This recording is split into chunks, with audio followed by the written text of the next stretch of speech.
Και αφού κράξαμε τους μπεβερλάκηδες, πάμε να κάνουμε το part 2. Και στο σημερινό βίντεο θα μιλήσουμε για XTX 660. Δεν θα κράξω τη μηχανή, γιατί το XTX 660 γάμαει, αλλά τους οδηγούς, για να είμαστε συγκεκριμένοι. Και πρέπει να καταλάβετε ότι έχετε ένα μηχανάκι που έχει παλιώσει. Δεν λέω εντάξει, καλό, αξιόπιστο, ναι, όλα τα καλά, αλλά δεν πάβει να είναι μηχανάκι του 2008.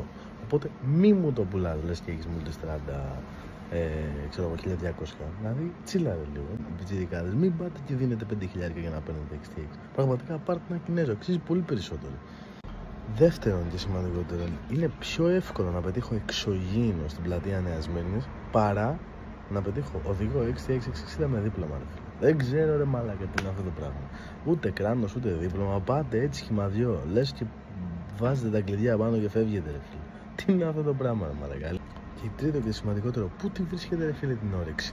Κάθε φορά που πετυχαίνω κάποιον οδηγό XTX φίλε στο φανάρι δίπλα, απλά γυρνάει έτσι μπάψε, κοιτάει από πάνω μέχρι κάτω και ξεκινάει φίλε πρώτη με μπάντες και ας είναι 7.30 το πρωί να πηγαίνει για δουλειά κάτω στο συνεδρίο.